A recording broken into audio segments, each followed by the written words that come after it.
आइए सबसे पहले इस सप्ताह के प्रमुख दिवस देख लेते हैं। 30 सितंबर को विश्व हृदय दिवस मनाया गया।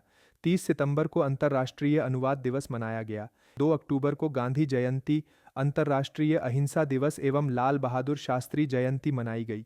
5 अक्टूबर को विश्व पशु कल्याण दिवस मनाया गया। अब इस सप्ताह के महत्वपूर्ण करंट अफेयर्स पर नजर डालते हैं। मिथुन मनहास निर्विरोध रूप से बीसीसीआई के 37वें अध्यक्ष चुने गए हैं। शैलेश चंद्र को 1 अक्टूबर 2025 से टाटा मोटर्स का नया एमडी और सीईओ नियुक्त किया गया है। हिमाचल प्रदेश के कोल्ड डेजर्ट बायोस्फीयर रिजर्व को यूएनईसीओ के विश्व बायोस्फीयर रिजर्व नेटवर्क में शामिल किया गया है, जिससे भारत में ऐसी अंतर्राष्ट्रीय महत्व की साइट्स की संख्या 93 हो गई है। आवास और शहरी कार्य मंत्रालय ने 27 सितंबर 2025 को स्वच्छ शहर जोड़ी पहल लॉन्च की है। भारत ने गोवा में all India institute of Ayurveda में देश का पहला इंटीग्रेटिव ऑन्कोलॉजी सेंटर लॉन्च किया है। वरिष्ठ अधिवक्ता आर वेंकटरमन को 1 अक्टूबर 2025 से 2 वर्षों के लिए भारत के अटॉर्नी जनरल के रूप में पुनर्नियुक्त किया गया है। सितंबर 2025 में डीआरडीओ को स्वदेशी रणनीतिक तकनीकों में योगदान के लिए business line change maker of the year पुरस्कार से सम्मानित किया गया। वर्ल्ड फूड इंडिया 2025 नई दिल्ली में संपन्न हुआ, जिसमें 1 करोड़ 2 लाख करोड़ से अधिक के निवेश समझौते हुए। भारत की U17 फुटबॉल टीम ने 27 सितंबर 2025 को कोलंबो में बांग्लादेश को पेनाल्टी शूटआउट में हराकर 7वीं बार SAFFU 17 चैंपियनशिप जीती। शिरीष चंद्र मुर्मू को 9 अक्टूबर 2025 से 3 वर्षों के लिए भारतीय रिजर्व बैंक का नया उपाध्यक्ष नियुक्त किया गया है। इंग्लैंड के ऑलराउंडर क्रिस वॉक्स ने 14 वर्ष के अंतर्राष्ट्रीय क्रिकेट करियर के बाद संन्यास की घोषणा की है। 12वीं वर्ल्ड पैरा एथलेटिक्स चैंपियनशिप 2025 का शुभारंभ 27 सितंबर को नई दिल्ली के जवाहरलाल नेहरू स्टेडियम में हुआ। आईसीसी और यूएनआईसीएफ ने 2025 महिला क्रिकेट विश्व कप के दौरान प्रॉमिस टू चिल्ड्रन अभियान लॉन्च किया। भारत का पहला यूरोपीय ब्लॉक के साथ फ्री ट्रेड एग्रीमेंट 1 अक्टूबर 2025 से लागू हुआ। भारत और भूटान ने 1 अक्टूबर को कोकराझार गेलेफू और बनरहत समसे द्विपक्षीय रेल लिंक परियोजनाओं को मंजूरी दी। 1992 बैच के एजीएमयूटी कैडर के आईएएस अधिकारी राजीव वर्मा को 1 अक्टूबर 2025 से दिल्ली का मुख्य सचिव नियुक्त किया गया। आरबीआई ने 1 अप्रैल 2026 से सभी डिजिटल भुगतानों के लिए द्विस्तरीय प्रमाणीकरण अनिवार्य किया है। प्रदेश पर्यटन विभाग ने 2025 का ग्लोबल टूरिज्म अवार्ड जीता है। प्रवीर रंजन ने सीआईएसएफ के डीजी के रूप में कार्यभार संभाला, जबकि प्रवीरण कुमार आईटीबीपी के नए डीजी बने हैं।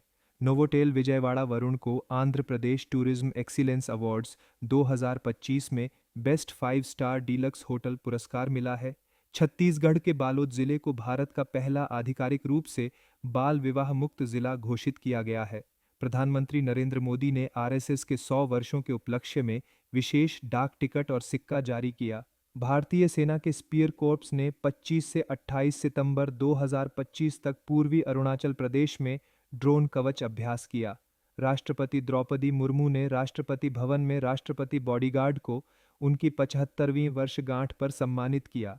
तमिलनाडु के वैज्ञानिकों को पर्यावरण विज्ञान में उत्कृष्ट समुद्री शोध के लिए तमिलनाडु साइंटिस्ट अवार्ड 2022 से सम्मानित किया गया। मेजर जनरल जी श्रीनिवास ने सिकंदराबाद स्थित कॉलेज ऑफ डिफेंस मैनेजमेंट के कमांडेंट का पदभार ग्रहण किया।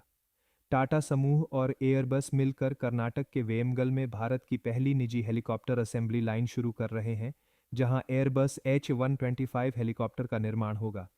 सितंबर 2025 में जीएसटी संग्रह 1 करोड़ 89 लाख करोड़ रहा, जो पिछले वर्ष की तुलना में 9.1% की वृद्धि है। प्रसिद्ध हिंदुस्तानी शास्त्रीय गायक पंडित चन्नूलाल मिश्र का 89 वर्ष की आयु में निधन हुआ। आरबीआई ने डिजिटल भुगतान प्रणाली की निगरानी के लिए 6 सदस्यीय पेमेंट्स रेगुलेटरी बोर्ड गठित किया है। केंद्रीय मंत्री अश्विनी वैष्णव ने नई दिल्ली में NILIT डिजिटल यूनिवर्सिटी प्लेटफॉर्म का उद्घाटन किया। केंद्रीय मंत्री डॉक्टर मनसुख मांडविया ने 1 अक्टूबर 2025 को नई दिल्ली में my Bharat mobile app launch किया। भारत ने 2025 वर्ल्ड पैरा एथलेटिक्स चैंपियनशिप में मेंस जैवलिन थ्रो F44 वर्ग में शानदार 1 से 2 फिनिश दर्ज की। भारत को ICAO की परिषद के पार्ट 2 कैटेगरी में पुनः चुना गया है। तेलंगाना के बाथुकमा फेस्टिवल ने 2 गिनीज वर्ल्ड रिकॉर्ड बनाए, सबसे बड़ा पुष्प सजावट और सबसे बड़ा सिंक्रोनाइज्ड महिला नृत्य समारोह। प्रधानमंत्री नरेंद्र मोदी के मन की बात कार्यक्रम ने 3 अक्टूबर 2025 को 11 वर्ष पूर्ण किए।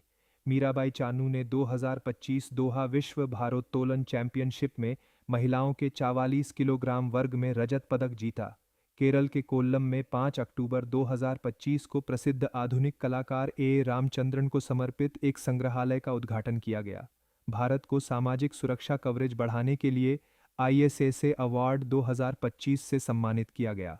राष्ट्रीय राजमार्ग प्राधिकरण NHAI ने राष्ट्रीय राजमार्गों पर QR कोड साइन बोर्ड लगाने का निर्णय लिया है।